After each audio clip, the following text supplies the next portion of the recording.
الحمد لله رب العالمين، والصلاة والسلام على سيد الأنبياء والمرسلين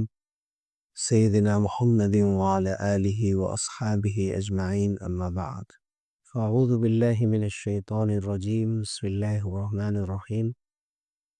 والذين يكنزون الذهب والفضة ولا ينفقونها في سبيل الله فبشرهم بعذاب أليم يوم يحمى عليها في نار جهنم فتكوى بها جباههم وجنوبهم وظهورهم هذا ما كنزتم لأنفسكم فذوقوا ما كنتم تكنزون. حضرات گرامی، رمضان المبارک میں عام طور سے روزے اور تراویح و تلاوت کے علاوہ جس عبادت کا اہتمام مسلمان کیا کرتے ہیں وہ زکوٰۃ کی ادائیگی. زکوٰۃ کی ادائیگی ایک مخصوص قسم کی عبادت ہے. اللہ کے راستے میں عمومی مال خرچ کرنا یہ ایک دوسری بات ہے اور اس کی الگ سے فضیلت بیان کی گئی ہے، لیکن زکوٰۃ کی جو ادائیگی ہے اسے فرض قرار دیا گیا. اگر ہم غور کریں تو قرآن مجید میں جہاں جہاں بھی وَأَقِیمُوا الصَّلَاةَ ہے وہاں ساتھ میں وَآتُوا الزَّکَاۃَ بھی ہے. نماز قائم کرو اور زکوٰۃ ادا کرو. ایسی آیتیں ہمیں مکی صورتوں میں بھی ملتی ہیں. عام طور سے یہ بات مشہور ہے کہ ہجرت سے پہلے زکوٰۃ کو فرض نہیں کیا گیا تھا، لیکن مکی صورتوں میں جب اس کا تذکرہ ملتا ہے تو اس سے معلوم ہوتا ہے کہ زکوٰۃ کی فرضیت تو تھی، لیکن کتنا خرچ کرنا ہے، کیسے خرچ کرنا ہے، کس پر خرچ کرنا ہے، اس کی تمام تفصیلات ہجرت کے بعد سن 2 ہجری میں واضح کی گئی. تو گویا کہ زکوٰۃ کی فرضیت شروع سے رہی ہے، اگرچہ اس کی تفصیلی فرضیت اور اس کی ضروری تفصیلات کے ساتھ فرضیت یہ ہجرت کے بعد اللہ رب العزت کی جانب سے کی گئی. زکوٰۃ کے معنی بڑھنے کے ہوتے ہیں، کسی چیز میں بڑھوتری کا ہونا. زکوٰۃ کے معنی پاکیزگی کے بھی ہوتے ہیں، نیکی کے بھی ہوتے ہیں، صلاح اور تقوی کے بھی ہوتے ہیں، اور زکوٰۃ کے معنی خیر و برکت کے بھی ہوتے ہیں. تو زکوٰۃ کو زکوٰۃ اس لیے کہا جاتا ہے کہ اس کی ادائیگی سے مال میں زیادتی ہوتی ہے، مال انسان کا پاکیزہ ہوتا ہے اور اس کی وجہ سے خیر و برکت حاصل ہوتی. اسلام میں تیسرا فریضہ زکوٰۃ کو قرار دیا گیا اور حضور اکرم صلی اللہ علیہ وسلم نے فرمایا کہ تُؤْخَذُ مِنْ أَغْنِيَائِهِمْ وَتُرَدُّ عَلَىٰ فُقَرَائِهِمْ، کہ زکوٰۃ مالداروں سے لی جائے گی اور غریبوں پر لوٹائی جائے گی، غریبوں کو ادا کی جائے گی. ابھی جو آیت ہم نے سورہ توبہ کی پڑھی اس میں زکوٰۃ نہ ادا کرنے والوں پر وعید بیان کی گئی، اور وہ سخت وعید ہے. اس میں جہنم کے عذاب سے ڈرایا گیا، اور یہاں تک فرمایا گیا کہ زکوٰۃ کے مال کو گرم کیا جائے گا اور تپایا جائے گا، اور اس کے ذریعے سے انسان کی پیشانی اور اس کی پیٹھ اور اس کے پہلوؤں کو داغ دیا جائے گا، اور یہ بھی کہا جائے گا کہ لو یہ تمہارا مال ہے، اس کا مزہ چکھو جو تم خزانہ کیا کرتے تھے. حضرت ابو ذر غفاری رضی اللہ عنہ دین کے معاملات میں بہت سخت تھے. وہ تو یہاں تک فرماتے تھے کہ ضرورت سے جو بھی بچ جائے، وہ گویا کہ تم خزانہ کر رہے ہو، جمع کر رہے ہو، وہ سب اللہ کے راستے میں خرچ کرنا ضرور. لیکن ظاہر ہے کہ ان کے جیسا ایمان اور ان جیسا تقوی ہر ایک کو حاصل نہیں ہے. انسان کی ضرورت ہے اور فطرت میں مال کی محبت رکھ دی گئی، اس لیے ایک خاص مقدار تک اپنے پاس مال رکھنے کی اجازت دی گئی ہے، اور جب وہ مال اس مقدار سے بڑھ جائے تب اس میں زکوٰۃ کی ادائیگی کا حکم دیا گیا، اس سے پہلے حکم نہیں دیا گیا. حدیث میں بھی حضور اکرم صلی اللہ علیہ وسلم نے زکوٰۃ کے مال کے بارے میں بتایا کہ بالکل اس کو اژدہا بنا دیا جائے گا، اور یہ اژدہا انسان کے جسم سے لپٹ کر اور اس سے یہ کہے گا کہ میں تمہارا مال ہوں، میں تمہارا خزانہ ہوں، انا کنزک انا مالک. اس سے شدت سمجھ میں آتی ہے کہ کتنی سخت بات ہے کہ اللہ نے جو مال دیا ہے اس کو اللہ کے راستے میں، اس میں سے تھوڑا سا مال، یعنی 1,000 روپے میں 25 روپے، 2.5%، 1,000 روپے میں سے 25 روپے کی مقدار بنتی. اور اسی اعتبار سے آپ آگے جوڑتے چلے جائیں تو اللہ تعالیٰ نے نوازا ہو اور اس نے دیا ہو اور ذریعہ بنایا ہو کہ آپ کے ذریعے سے غریبوں تک پہنچے. اللہ تعالیٰ چاہتا تو راست طور پہ بھی غریبوں کو عطا کر سکتا تھا، لیکن اس نے آپ کو ذریعہ بنایا. اس پر اللہ کا شکر ادا کرنا چاہیے، اور اس کے شکر کی سب سے بڑی علامت یہ ہے کہ جو فریضہ ہے اس کو ادا کیا جائے. زکوٰۃ کن لوگوں پر واجب ہے؟ زکوٰۃ کن کو دی جائے گی؟ زکوٰۃ کس مال میں واجب ہے؟ زکوٰۃ کب ادا کی جائے گی؟ زکوٰۃ کیسے ادا کی جائے گی؟ یہ تمام سوالات ہیں جن کے جوابات شریعت میں دیے گئے. زکوٰۃ واجب ہوتی ہے مسلمان کے اوپر، بالغ کے اوپر، عاقل کے اوپر، یعنی کافر پر زکوٰۃ نہیں ہے اگرچہ وہ مسلم حکومت کے ماتحت رہ رہا ہو. اسی طرح پاگل شخص پر زکوٰۃ نہیں ہے اگرچہ اس کے پاس مال موجود ہو. اسی طرح جو نابالغ جو بچے ہیں اگرچہ ان کے پاس اپنا ذاتی مال موجود ہے لیکن ان کے اوپر زکوٰۃ نہیں ہے، جیسے کہ قربانی بھی ان کے اوپر نہیں ہے. اسی طرح زکوٰۃ اس وقت واجب ہوتی ہے کہ ایک مسلمان عاقل بالغ ہے، اس کے ساتھ ساتھ اس مال کا مالک بھی ہے. اگر ابھی وہ مال اس کے پاس آنے والا ہے اور اس کی بات بھی ہو گئی ہے لیکن مال ابھی تک اس کی تحویل میں، اس کی ملکیت میں نہیں آیا، تو ایسے مال کی زکوٰۃ نہیں ہوگی. کئی مال ایسے ہوتے ہیں جو کسی کی ملکیت میں نہیں ہوتے. مثال کے طور پر ہم نے کسی سے قرض لیا اور قرض لینے کے بعد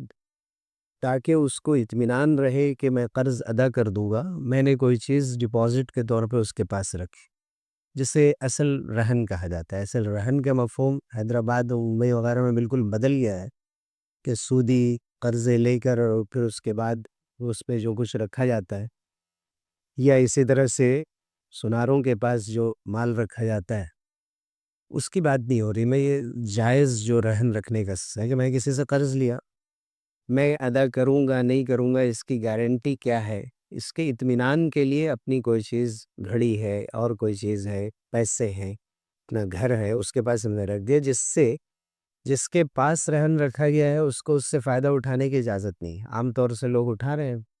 جس کے پاس رہن رکھا گیا اس کو ایز اٹ از اس ڈپازٹ کو محفوظ رکھنا ہے، وہ ایک امانت ہے، اس کو واپس کیا جائے گا. تو اگر ہم نے اپنی کوئی چیز کسی کے پاس رکھی ہے رہن کے طور پر تو اس کے اوپر زکوٰۃ نہیں ہے. جس کے پاس ہم نے رکھا ہے اس کے اوپر بھی زکوٰۃ نہیں،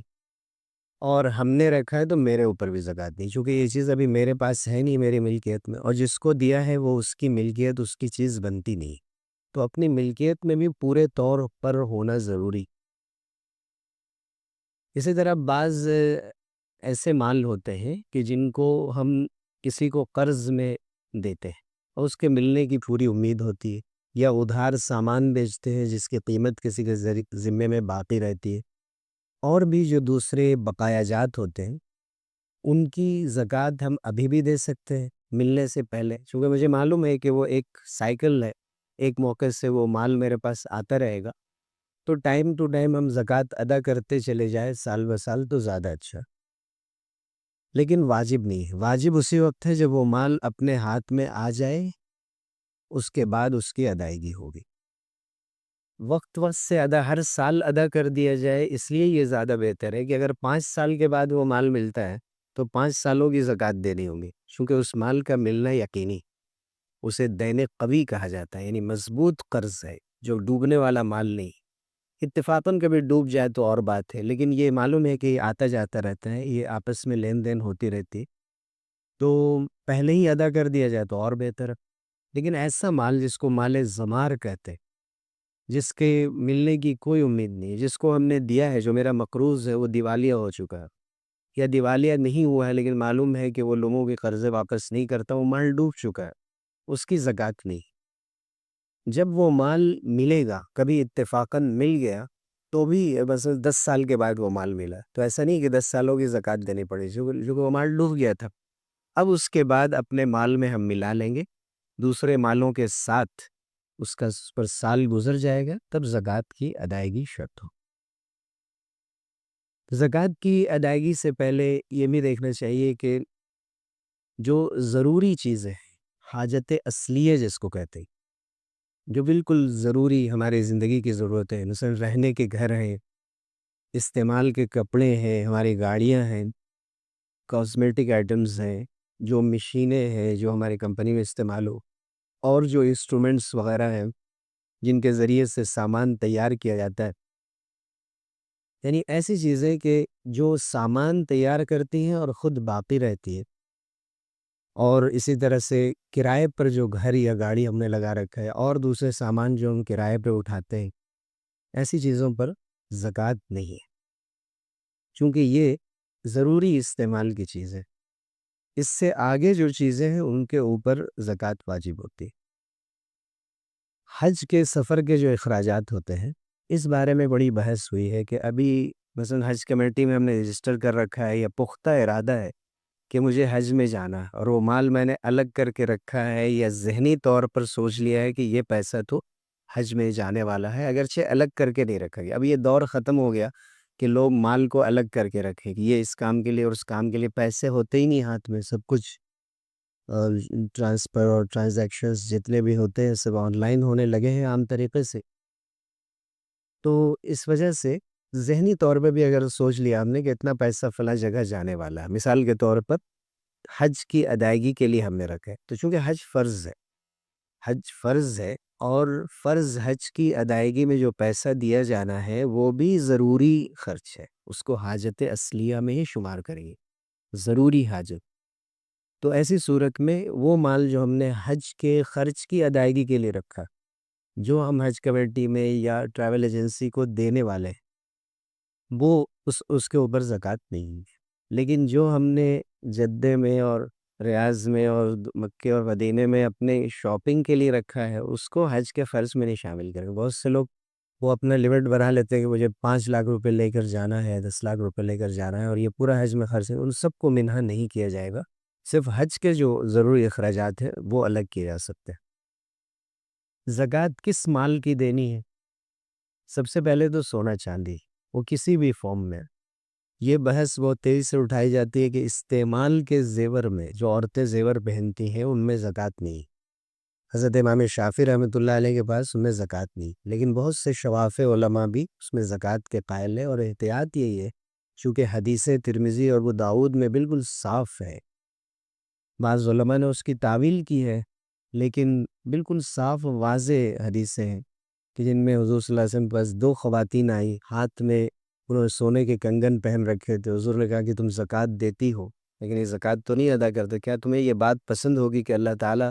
ان کو آگ کے کنگن میں بدل دے قیامت کے دن؟ تو کہا نہیں، تو کہا پھر اس کی زکوٰۃ ادا کیا کرو۔ حضرت عائشہ، حضرت ام سلمہ کی بھی روایتیں، کثرت سے روایتیں، جس سے معلوم ہوتا ہے کہ استعمال کے زیورات میں زکوٰۃ ہے، چونکہ دوسری چیزیں استعمال سے ختم ہونے لگتی ہیں، پرانی ہونے لگتی ہیں، بیکار ہو جاتی ہیں، لیکن سونے چاندی، خصوصاً سونا ایسی چیز ہے، چاندی کا استعمال بھی کم ہوتا جا رہا ہے، ریٹ بھی اس کا سونے کے مقابلے میں بالکل کم ہے، سونا بہت آگے چلا گیا، تو عام طور سے سونے کی بات ہوتی۔ بہرحال شریعت نے دونوں دھاتوں کو معتبر مانا ہے اور دونوں کو بنیاد بنایا ہے، تو اس لیے سونا چاندی کسی بھی فارم میں، چاہے وہ بسکٹ کی شکل میں ہو، وہ کسی اور شکل میں ہو، یا وہ استعمالی زیورات کی شکل میں ہو، اس کی قیمت تو بہرحال باقی رہے گی، بڑھتی رہے گی، یا اپنی جگہ پہ رہے گی، کبھی تھوڑی بہت گھٹتی بھی ہے، لیکن عام طور سے اس کے بڑھنے کا امکان رہتا ہے۔ تو مال نامی کہا جاتا ہے، یعنی زکوٰۃ ایسے مال میں ہوتی ہے جو مال نامی، نامی عربی میں کہتے ہیں وہ مال جو اس کے اندر بڑھوتری، نیچرل فطری طور پر اس میں بڑھنے کی صلاحیت۔ جو کیش ہمارے پاس ہوتے ہیں، جو پیپر کرنسی ہے، بعد کے زمانے میں وہ رائج ہوئی اور لین دین کی بنیاد وہی بن گئی۔ پہلے درہم اور دینار، درہم چاندی کے سکے کو کہتے تھے، دینار سونے کے سکوں کو کہتے تھے۔ اب لین دین کے لیے پیپر کرنسی چلنے لگی، اور اب ڈیجیٹل کرنسی بھی شروع ہو رہی ہے۔ تو ایسی صورت میں یہ جو کرنسی ہے اس کو مال قرار دیا گیا ہے، اور اس میں بھی زکوٰۃ واجب ہے، یعنی سونے چاندی کی جگہ پر اس کو رکھا گیا ہے۔ اس کے لیے جو معیار ہے وہی سونا چاندی، یعنی سونا چاندی میں زکوٰۃ دینا ہے، نقد رقم میں جو لیکوڈ منی ہے اس میں زکوٰۃ دینا ہے، جو ہمارے پاس کمرشل گڈس ہے، تجارتی سامان ہے، ان میں دینا ہے۔ جب بھی سال ختم ہو رہا ہے پہلی مرتبہ یہ مسئلہ سب سے پوچھا جاتا ہے کہ سال گزرنے کا کیا مطلب؟ تو یہ بات ذہن نشی کر لینی چاہیے، اور کئی بار یہ بات دہرائی گئی کہ سال گزرنے کا مطلب ہے پہلی مرتبہ اللہ کے فضل سے آپ نے تجارت شروع کی تھی یا جاب کر رہے تھے، پہلی بار آپ نے زکوٰۃ دی۔ عام طور سے رمضان میں دیتے، پہلی تاریخ کو دی، اور عام طور سے لوگ دوسرے عشرے میں نصف رمضان کے آس پاس دیتے۔ تو جو تاریخ میں بھی آپ نے زکوٰۃ دی یا تھوڑی دی، باقی رفتہ رفتہ قسط وار دیتے گئے، اس لیے کہ ایک ہی دن آدمی اپنی پوری زکوٰۃ نہیں تقسیم کرتا عام طریقے سے۔ تو جس دن کو بھی آپ نے چاند کی تاریخوں کے حساب سے زکوٰۃ کی ادائیگی ہوگی، پہلی مرتبہ جو زکوٰۃ دی اس تاریخ کو کم سے کم اپنے ذہن میں رکھ لیں کہ یہ میری زکوٰۃ کی ادائیگی کی تاریخ۔ اب آئندہ سال اگر اس سال 15 رمضان کو دی تھی، تو آئندہ سال 15 رمضان کو ہم دیکھیں گے کہ ہمارے پاس اس وقت کیا کیا مال ہے۔ خاص بات یہ کہ شریعت میں ٹیکس کی طرح نہیں ہے کہ انکم ٹیکس ہی ہے۔ سال بھر آپ نے کروڑوں کمائے ہو گئے، شریعت نے اس کا کوئی حساب نہیں لگایا اگر خرچ کر دیے وہ۔ عام طور سے کیا ہے کہ انکم پہ ٹیکس ہوتا ہے، آپ کا جتنا انکم ہے اس کے اوپر ٹیکس۔ لیکن یہاں کیا ہے، کتنا بھی آپ نے کمایا ہو وہ سب کا سب آپ نے خرچ کر دیا ہے، یا گھر بنا لیا ہے، انویسٹمنٹ کر دیا ہے۔ انویسٹمنٹ سے مراد یعنی کاروباری مقصد سے نہیں، بلکہ اپنے ضروری کام سے خرچ کر دیا، ختم کر دی۔ کاروباری مقصد سے کیا تو اس کا تو آؤٹ کم ملنے والا ہے، یہ تو سرپلس ہوگا، آگے بڑھے گا، تو پھر اس میں زکوٰۃ دینی پڑے گی۔ یہ جو اصول ہے بہت مضبوط۔ تو آپ دیکھیے کہ سال جس وقت 15 رمضان ہو رہے ہیں اس وقت میرے پاس سونا کتنا ہے، چاندی کتنی ہے، اس کے بعد ہمارے پاس کیش کتنے ہیں، بینک بیلنس کتنا ہے، شیئرز میں ہم نے کتنے لگا رکھے ہیں، ان سارے قسم کے مالوں کو کا حساب لگا لیا جائے اور ٹوٹل ملا کر 2.5% نکال لیا جائے، سب سے آسان شکل ہو۔ اب اس میں اگر ہم چاندی کو بنیاد بنائیں، چاندی کو یعنی کیش کے لیے اور تجارتی سامان کے لیے، یہ سوال ہوتا ہے کہ ہم سونے کو بنیاد بنائیں گے یا چاندی کو بنیاد بنائیں گے؟ اور اس دور میں یہ بہت بڑا سوال ہے۔ شروع سے یہ بات چلی آ رہی ہے کہ فقیروں کا جس میں زیادہ فائدہ ہو اس کو بنیاد بنائے۔ تو فقیروں اور غریبوں کا فائدہ تو اسی میں ہے کہ چاندی کو بنیاد بنایا جائے۔ 200 درہم، حضور صلی اللہ علیہ وسلم نے 200 درہم کا ذکر کیا۔ 200 درہم کا مطلب بعد میں تولے میں 52.5 تولہ نکالا گیا، اور آج کے دور میں گرام میں 612 گرام اشاریہ 35 گرام، یعنی 612.35، 612 یا 13 گرام چاندی کم سے کم نصاب کی مقدار۔ یعنی ہمارے پاس جو بھی کیش ہے، تجارت کا سامان ہے، یہ سب چیزوں کو ہم پرکھیں گے، جانچیں گے کہ یہ 612 گرام چاندی کے بقدر ہے کہ نہیں۔ اگر 612 گرام چاندی کی قیمت کے برابر ہے تو اس کی قیمت آج مارکیٹ میں کیا ہے؟ ایک ہی بار آپ گوگل پہ سرچ کریں، آسانی سے چیز مل جائے۔ آج مارکیٹ حیدرآباد میں کیا ریٹ؟ حیدرآباد میں ہم نے ریٹ دیکھ لیا اس کا، اور 612 گرام چاندی کا 2.5% کیا ہوتا ہے اس کو بھی آپ کیلکولیٹ کر لیں۔ اب اس سے جتنا بڑھتا جائے گا، اگر اس سے کم ہے تو زکوٰۃ نہیں، اگر 612 گرام چاندی کی قیمت سے زیادہ ہے تو اس پر زکوٰۃ ہے۔ تو 3 شکلیں اور دی، صرف سونا ہے ہمارے پاس، چاندی بھی نہیں ہے اور کوئی سیونگ بھی نہیں ہے، کچھ بھی نہیں ہے، تو سونے میں 87.479 یعنی 7.5 تولہ سونا ہوگا تبھی زکوٰۃ ہے۔ اس سے تھوڑا بھی کم ہوا تو زکوٰۃ نہیں۔ صرف چاندی ہے تو 612 گرام 52.5 تولہ چاندی جب تک نہیں ہے زکوٰۃ نہیں۔ لیکن یہ سب چیزیں مکس ہے، تھوڑا سونا ہے، تھوڑی چاندی ہے، تھوڑا سا کیش ہے، تھوڑا سا ہمارے پاس سامان تجارت ہے، یا جو بلڈرز ہیں جو ریئل اسٹیٹ کے کام کرتے ہیں، جو پلاٹس وغیرہ خریدتے ہیں بیچنے کے لیے، یا بلڈنگ بناتے ہیں بیچنے کے لیے، یہ سب چیزیں کمرشل گڈس میں آ جاتی ہیں۔ ان کی جو ابھی کی مارکیٹ ویلیو بنتی ہے، آپ کہیں گے کہ ادھورا مال تو کوئی نہیں خریدتا ہے، یا یہ مال، یہ میری زمین ایسی پڑی ہوئی ہے اس کو تو کوئی پوچھ بھی نہیں رہا ہے۔ نہیں، سرکار کے پاس جو بھی اس کا ریٹ بنتا ہے، یا وہاں پر وہ تو بہت کم ہوتا ہے جو لین دین کا عام طور سے عرف ہوتا ہے، اگرچہ وہ ابھی نکل نہیں رہی ہے زمین، اس کو بنیاد بنا کر ہم پورے مال کو دیکھ لیں، اور 612 گرام چاندی کو بنیاد بنا کر دیکھ لیں کہ کتنا زیادہ اس سے بڑھ رہا ہے۔ اس سے جتنا بھی زیادہ بڑھ رہا ہے اس دن چاندی کی قیمت کیا ہو رہی ہے، اس کے اعتبار سے 2.5% نکال دیا جائے۔ بعض علماء نے لکھا ہے موجودہ دور میں اور موجودہ دور کے جو بڑے فقہا ہیں، جو مسائل کے ماہرین ایکسپرٹس ہیں، اور جو فقہ اکیڈمیز ہیں، جیسے ہندوستان میں جمعیت العلماء کے تحت ادارۃ المباحث الفقہیہ ایک مستقل کمیٹی ہے، اسلامک فقہ اکیڈمی انڈیا دہلی میں مستقل ایک ادارہ ہے جو ہر سال مسائل پر غور کرتا ہے۔ اسی طرح دارالعلوم ندوۃ العلماء کے اندر مجلس تحقیقات شرعیہ ہے لکھنؤ میں، ہر سال اس کے بھی سیمینار ہوتے ہیں، الحمدللہ مجھے بھی حاضری کا موقع ملتا ہے، وہاں بحث ہوتی، پہلے اس کے اوپر اس میں مضامین لکھے جاتے ہیں، اس میں آرٹیکلز لکھے جاتے ہیں، پھر وہ جمع ہوتے ہیں، تمام مفتیان کرام کی رائے جمع کی جاتی ہے، کس نے کیا دلیلیں دی ہیں ان کی بنیاد پر، پھر اس کے اندر ڈیبیٹ ہوتی ہے، اس کے بعد پھر ایک ریزولوشن پاس ہوتا ہے تاکہ نئے جو مسئلے ہیں ان کے اندر ایک رائے بن سکے۔ یہ نہیں ہو کہ چند مفتیان کا سب الگ الگ مسئلے بتا رہے ہیں، اس سے بچنے کے لیے کوشش کی جاتی ہے کہ ایک رائے بنائی جائے حتی الامکان، پھر بھی تھوڑا بہت فرق ہوتا ہے رائے میں۔ تو ان میں بعض فقہ اکیڈمیز میں جیسے ندوے کے اندر دونوں طرح کی رائے ہے کہ ہم سونے کو بھی بنیاد بنا سکتے ہیں، چونکہ چاندی کی بالکل مارکیٹ سے ویلو ختم ہو چکی ہے، اور اسی طرح بڑے فقہا میں جیسے مولانا تقی عثمانی صاحب، مولانا خالد سیف اللہ رحمانی صاحب، ان لوگوں کا نام اس وقت بڑے فقہا میں آتا ہے کہ جنہوں نے فقہ کے موضوع پر 5-5 10 والیوم کی کتابیں لکھ رکھی ہیں، اور تمام نئے مسئلوں پر انہوں نے گفتگو کی ہے، اس کے دلائل دیے ہیں،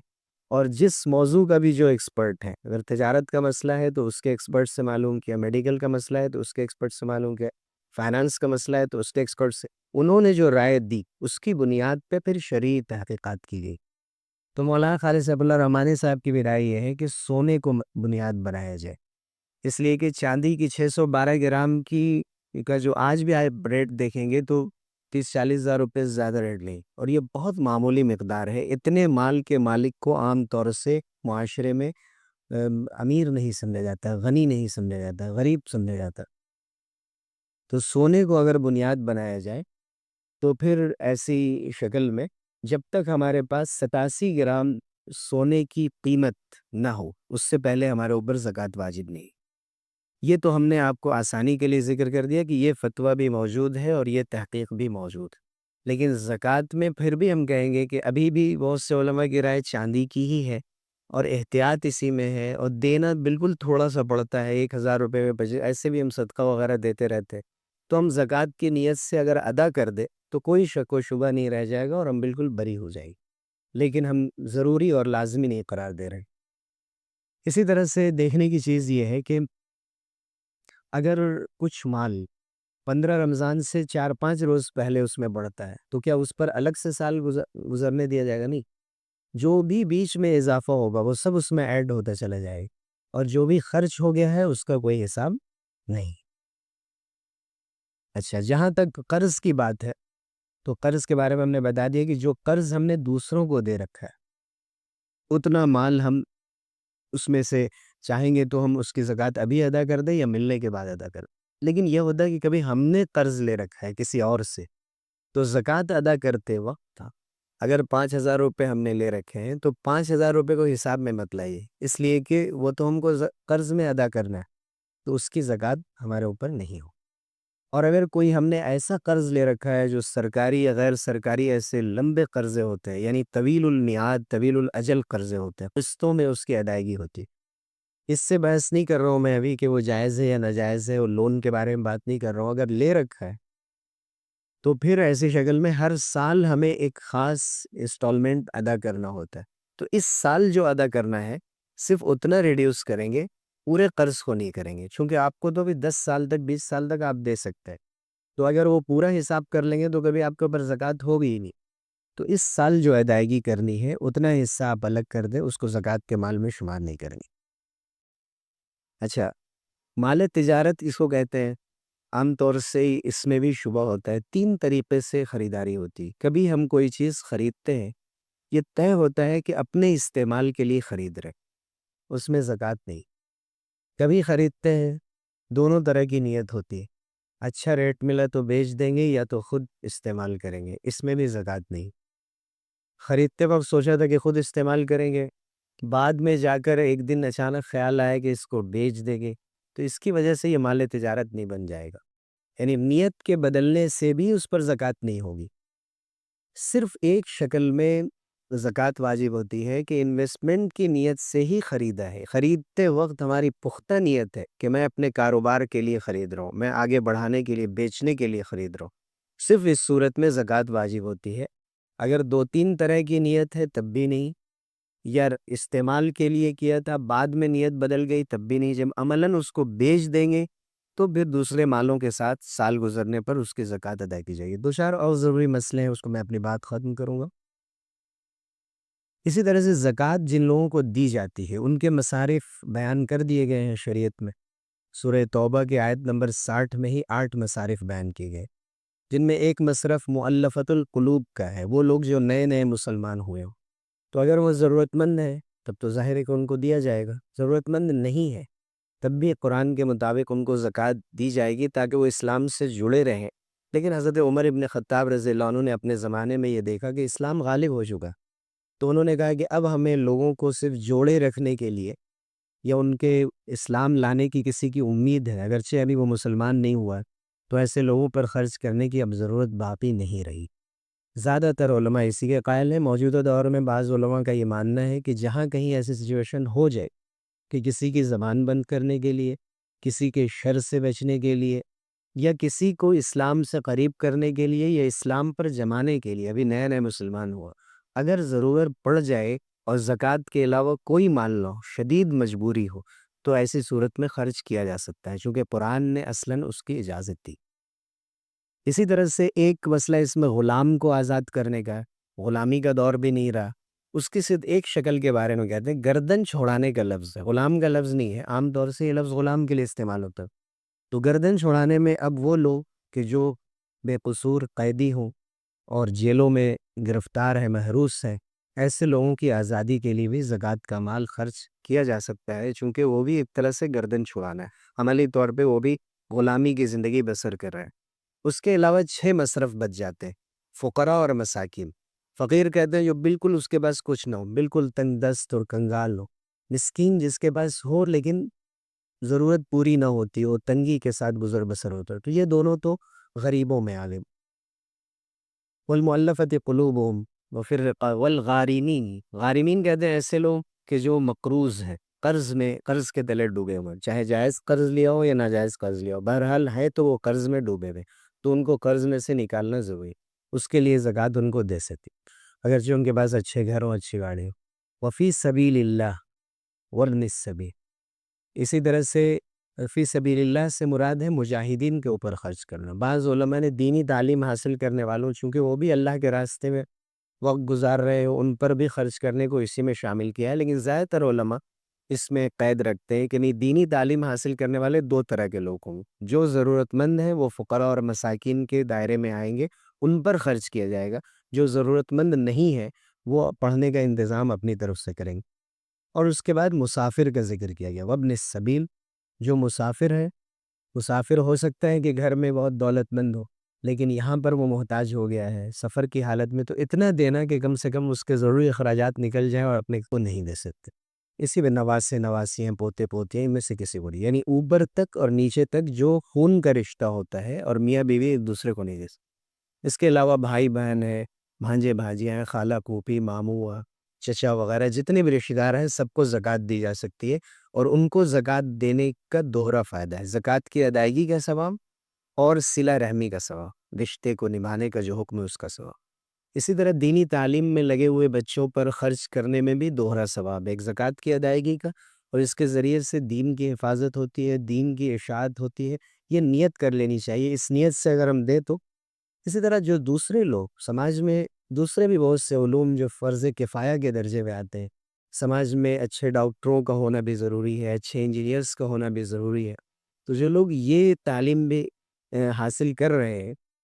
تو ایسے لوگوں پر بھی زکوٰۃ کا مال خرچ کیا جا سکتا ہے، اور اس نے بھی نیت یہی ہونی چاہیے کہ ہم تعلیم پر خرچ کر رہے ہیں، تو تعلیم پر خرچ کرنے میں دینی تعلیم کے مقابلے میں ظاہر ہے کہ یہ دوسرے نمبر پر یہ چیز آئے گی، لیکن بہرحال اس کا فائدہ ہے۔ لیکن یہ نہیں ہے اس کا طریقہ کہ ہم صرف ڈائریکٹ فیس ادا کر دیں، بلکہ جو ضرورت مند ہے اس کو دینا چاہیے۔ ہو سکتا ہے فیس کا انتظام کسی اور میں کر دیا ہو تو وہ اپنی دوسری ضرورت میں استعمال کر لے گا، اسی سے ایک بحث نکل کر آتی ہے کہ زکوٰۃ کس فارم میں ادا کیا جائے۔ بعض لوگ کہتے ہیں کہ صرف کیش میں ہی دے سکتے ہیں آپ،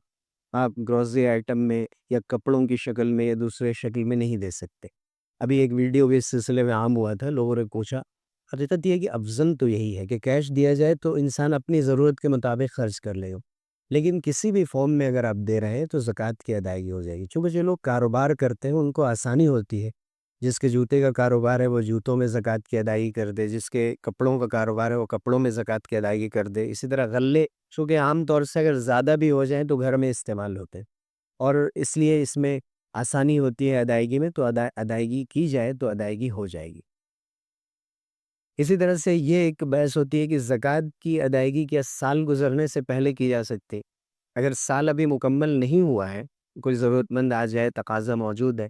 پہلے بھی زکوٰۃ کی ادائیگی کی جا سکتی ہے۔ اسی طرح سال مکمل ہونے کے بعد یک بارگی ادا کرنا ضروری نہیں ہے، کوشش کرنا چاہیے جلد از جلد ادا کر دے، لیکن رفتہ رفتہ ہم دھیرے دھیرے ادا کر رہے ہیں، جیسے جیسے ضرورت مند ملتے گئے تب بھی اس کی گنجائش۔ ایک فقیر کو کتنا مال دیا جا سکتا ہے؟ فقہا نے لکھا ہے کہ ایک فقیر کو اتنا مت دے کہ اس کے اوپر زکوٰۃ واجب ہو جائے، یعنی اتنا آپ نے دے دیا کہ خود وہ صاحب نصاب بن گیا۔ لیکن ظاہر ہے کہ صاحب نصاب تو جب بنے گا جب کہ وہ سال گزرے، آپ نے اس کو جتنا بھی دیا ہے وہ تو خرچ کرے گا نا، وہ محتاج ہے، ضرورت مند ہے، وہ خرچ کر دے گا، سال گزرے گا ہی نہیں اس کے مال میں۔ اور اگر خاص طور سے وہ ساتھ میں مقروض بھی ہے، قرض لے رکھا اس نے، یا اس کے بچے بہت ہیں، گھر میں بہت لوگ ہیں، تو سب پر خرچ کرے گا تو تھوڑا تھوڑا ہو جائے گا۔ تو اگر ایسا شخص ہے تو اس کو اتنا مال، زیادہ مال بھی دیا جا سکتا ہے۔ لیکن اگر ایسی شکل نہیں ہے، ایک تنہا آدمی ہے، تو اس کو اتنا زیادہ مال دینا ہے کہ خود نصاب کے بقدر پہنچ جائے، اس کو مکروہ قرار دیا گیا ہے، اگرچہ اس سے زکوٰۃ کی ادائیگی ہو جاتی۔ کیا زکوٰۃ سے کسی کو اس کے پیروں پر کھڑا کیا جا سکتا ہے؟ یہ سوال ہوتا ہے، اور عام طور سے لوگ یہ کہتے ہیں کہ ہر سال تم زکوٰۃ دے رہے ہو اور وہ شخص پھر زکوٰۃ لینے آ رہا ہے، اس کا کیا فائدہ ہے؟ اصل تو زکوٰۃ کا مقصد تھا غریبی کو ختم کرنا، لیکن میں یہ عرض کرتا ہوں کہ ہم لوگ چاہ کے بھی نہیں ختم کر سکتے، چونکہ ہمارے اوپر کوئی حاکم نہیں، کوئی امیر نہیں۔ آپ کسی کو روزگار فراہم کر دیں، اس کے پیروں پر کھڑا کر دیں، کاروبار سے جوڑ دیں، پھر بھی بے شرم ہوگا تو مانگنے کا سلسلہ نہیں چھوڑے گا، اور کوئی اس کو کوڑے نہیں لگا سکتا، کوئی اس کو نہیں روک سکتا، صرف آپ بات ہی کر سکتے ہیں۔ آپ مسجد کے باہر کھڑے ہوئے لوگوں سے بات کر کے دیکھ لیں، ایسا لگتا ہے کہ وہ حاکم ہیں، آپ محکوم ہیں۔ ان کے اندر اتنا پاور ہے کہ پولیس بھی ان کے سامنے کمزور ہو جاتی۔ تو ایسی صورت میں پھر ہم اگر یہ سمجھیں کہ ہم زکوٰۃ سے غربت کا خاتمہ کر دیں گے تو یہ کوشش ہو سکتی ہے، کسی حد تک اس میں کامیابی ہو سکتی ہے۔ اس لیے اس نقطۂ نظر سے بھی اگر ہم کسی کو کسی کاروبار سے جوڑ دیں اور مسلسل اس کی نگرانی بھی کرتے رہیں، بہت سے خوددار لوگ معاشرے میں آج بھی موجود ہیں، دوبارہ ہاتھ نہیں پھیلائیں گے، تو ایسا بھی کیا جا سکتا ہے، اس سے بھی زکوٰۃ کی ادائیگی ہو جائے گی۔ اسی طرح سے زکوٰۃ کے مسئلے میں ایک مسئلہ تملیک کا آتا ہے۔ تملیک کے معنی ہوتے ہیں کہ کسی کو مالک بنا دینا، چونکہ جو الفاظ ذکر انما الصدقات للفقراء، انما کے معنی ہوتے ہیں حصر کے لیے آتا ہے کہ یہی 8 مصرف ہے، ان کے علاوہ آگے بڑھ کر آپ زکوٰۃ کہیں بھی خرچ کریں گے، فریضۃ من عند اللہ، اللہ کی جانب سے یہ فرض کیا گیا ہے۔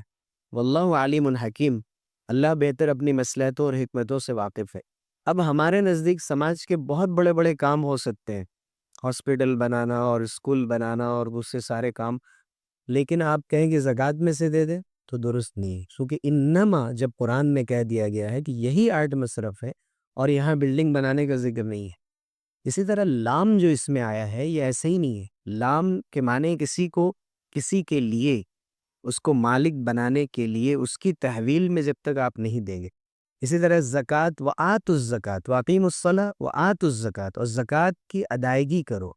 ادائیگی کس کو کہتے ہیں؟ کہ ضرورت مند کو آپ دے دے، وہ اس پر قبضہ کر لے، تب ادا ہوگی زکوٰۃ۔ یا اس کا کوئی وکیل، جیسے مدرسے کے سفیر آتے ہیں، یا جتنے ٹرسٹ قائم ہیں، جو ویلفیئر سوسائٹیز قائم ہیں، اس کے لوگ جو زکوٰۃ کی وصولیابی کرتے ہیں اسکولوں کے بچوں کے لیے اور دوسرے ضرورت مندوں کے لیے، وہ لے کر اور پھر آپ کا مال خرچ کرتے رہتے ہیں۔ اب ان لوگوں کے بارے میں ایک اعتراض یہ ہوتا ہے کہ ان کے پاس کبھی کبھی اتنا مال آ جاتا ہے کہ وہ سال بھر بڑا رہ جاتا ہے۔ مثلا مسجد میں تو آپ زکوٰۃ دے ہی نہیں سکتے، لیکن مسجد میں دوسرے مال بہت سے پڑے رہ جاتے ہیں، تو اگر سال گزرنے کے بعد اتنا مال ہو گیا جس پر زکوٰۃ ہو جاتی ہے، کیا مسجد کمیٹی کو زکوٰۃ ادا کرنی پڑے گی؟ نہیں۔ جس مال کا کوئی ایک مالک نہیں ہے اس پر زکوٰۃ کی ادائیگی نہیں۔ لوگ ایسے سوالات پوچھتے ہیں، اس لیے میں وضاحت کر رہا ہوں۔ مدارس اور ٹرسٹ وغیرہ کے پاس جو مال ہے وہ بھی سب دوسروں کو خرچ کرنے کے لیے، اگرچہ ابھی ضرورت مند نہیں ملے ہیں تو دھیرے دھیرے خرچ ہو رہا ہے، تو اس کے اوپر پھر زکوٰۃ کی ادائیگی یعنی 2.5% دینا ضروری نہیں۔ اگر حرام مال کسی کا ذریعہ آمدنی حرام، صرف حرام، تو اس میں تو زکوٰۃ اس کا مالک ہی نہیں بنتا ہے، اس کو تو ثواب کی نیت کے بغیر اپنے ملکیت سے نکال دینا ہے۔ اگر کسی کا مال ہڑپ کیا ہے، کسی کا مال لیا ہے جس کا مالک معلوم ہو تو مالک تک لوٹانا ہے، اور اگر مالک نہیں مل رہا ہے یا بہت سے لوگوں کا آپ نے لے رکھا ہے وہ حرام مال، تو پھر اسے کسی غریب کو بغیر ثواب کی نیت کے دے دینا۔ لیکن بسا اوقات ایسا ہوتا ہے کہ حرام حلال دونوں طرح کا کاروبار ہے، یا حلال کاروبار ہے اور کوئی حرام قسم کا کوئی معاملہ کر لیا ہے اور اس کا مال بھی آ کر جمع ہو گیا ہے، اور ہم ایک دوسرے کو الگ نہیں کر پا رہے ہیں، ممتاز طور پہ نہیں معلوم ہے کہ کون سا حرام ہے کون سا حلال ہے، سب مال خلط ملط ہو گیا، مل جل گیا، تو ایسی صورت میں زکوٰۃ پورے مال کی ادا کر دینے میں زیادہ احتیاط۔ کچھ جدید مسئلوں میں مثلاً پروویڈنٹ فنڈ ہے، جن لوگوں کو سیلری ملتی ہے ان کے پیسے کٹتے رہتے ہیں اور ان کو ایک بار دیا جاتا ہے، تو جب تک اس مال کے وہ مالک نہیں بن جاتے ہیں اس کے اوپر زکوٰۃ نہیں۔ اسی طرح پوری کمپنی چلتی ہے تو کمپنی کے اوپر زکوٰۃ نہیں ہوتی، ہر شخص کی جو انفرادی ملکیت ہوتی ہے، اپنی اپنی ملکیت، اس پر زکوٰۃ ہوتی ہے۔ موجودہ دور میں ڈائمنڈ کا مسئلہ اور اسی طرح جو وائٹ گولڈ وغیرہ ہے اس کا مسئلہ بھی بہت عام ہو گیا ہے، تو ان میں بھی زکوٰۃ نہیں ہے جب تک کہ ہم اس کی تجارت نہ کر رہے ہوں۔ لیکن ابھی بعض مفتیان کرام نے یہ بات لکھی ہے، اس پر غور کیا کہ بعض لوگ ایسا کر رہے ہیں کہ اپنے مال کو جمع کرنے کے لیے ڈائمنڈ کی شکل میں رکھ لیتے ہیں، یعنی ان کا مقصد ڈائمنڈ اور جواہرات پہننا نہیں ہے یا اس کا استعمال کرنا نہیں ہے، بلکہ اپنی دولت کو اس فارم میں جمع کرنا ہے۔ تو جب پوری اور بڑی بڑی دولت ڈائمنڈ میں جمع کی جا رہی ہے تو اس کو بھی سونے چاندی کا حکم دینا چاہیے اور احتیاطاً اس پر بھی زکوٰۃ واجب ہونی چاہیے۔ لیکن ڈائمنڈ میں سونے چاندی میں ایک بنیادی فرق یہ ہے کہ ڈائمنڈ جتنا بھی قیمتی ہو، اگر ذرا سے بھی ٹوٹ جائے پھر اس کی کوئی ویلیو نہیں رہتی۔ سونے چاندی کو جس طرح سے بھی آپ توڑ دیں اور جس فارم میں بھی چلائے، سونے چاندی ایسی دھاتیں ہیں کہ جو بہرحال قائم ہے۔ تو بہرحال ڈائمنڈ میں بھی اگر ہم نے اپنا مال اس شکل میں رکھا ہے اور اس طرح سے سیو کر رہے ہیں تو زکوٰۃ ادا کر دینے میں زیادہ احتیاط۔ یہ تو عام مالی معاملات کے بارے میں ہم نے ذکر کیا، مال تجارت، کیش، سونا چاندی اور جو ضروری چیزیں۔ جہاں تک مویشیوں کا تعلق ہے تو عام طور سے آج کل لوگ اتنی مویشیاں شہروں میں نہیں رکھتے، ابھی ہم اس کا ذکر نہیں کر رہے ہیں۔ اسی طرح جو پیداوار کی زکوٰۃ ہے جسے عشر کہتے ہیں، تو جب بھی وہ پیداوار ہو رہی ہے باغات میں یا کھیتوں میں، جو فصل کا جتنا بھی آ جائے اس کا 10واں حصہ دینا پڑتا ہے۔ اس میں تو 2.5% ہوتا ہے، اس میں 10واں حصہ دینا پڑتا ہے، تو وہ مسائل اس سے الگ ہے۔ یہ اور اس طرح کے بہت سے ضروری مسائل ہیں، انفرادی طور پہ بھی لوگوں کے اپنے اپنے مسئلے رہتے ہیں۔ یہ تو وہ موٹے موٹے مسئلے تھے جن کو ہم نے ذکر کر دیا کہ جس میں کن پر زکوٰۃ دی جائے، کن کو زکوٰۃ دینی ہے، یعنی کون لوگ زکوٰۃ ادا کریں گے، کس مال پہ کریں گے، کب کریں گے، اور کیسے زکوٰۃ کی ادائیگی ہوگی۔ یہ بھی ایک سوال ہے کہ ہمارے پاس کیش نہیں ہے، صرف سونا ہے، جو بیوائیں ہیں ان پر وہ لوگ عام طور سے یہ مسئلہ پوچھتی ہے کہ ہمارے پاس بہت سے سونا رکھا ہوا ہے لیکن کیش نہیں ہے تو ہم کیا کریں۔ تو ان کے کوئی اگر گھر میں ان کے بیٹے پوتے وغیرہ اپنی طرف سے اگر ان کی طرف سے دے دیں، اگر تھوڑی زکوٰۃ بن رہی ہے تو سب سے اچھا ہے، ان کا سونا بھی بچ جائے گا، اور ورنہ ان کو زکوٰۃ تو دینی پڑے گی، جتنی مقدار بن رہی ہے اتنا آپ کو بیچ کر نکالنا پڑے گا اور دینا پڑے گا۔ یا آپ سونے کی شکل میں ہی کوئی ایک زیور آپ زکوٰۃ کی شکل میں دے دیں تو زکوٰۃ تو بہرحال ہوگی۔ ہم بعض لوگ کہتے ہیں کہ ہمارے پاس تو اتنی زمینیں ہیں، پلاٹس ہیں، لیکن کیش نہیں ہے، تو ہم کیا کیش آنے کا انتظار کریں،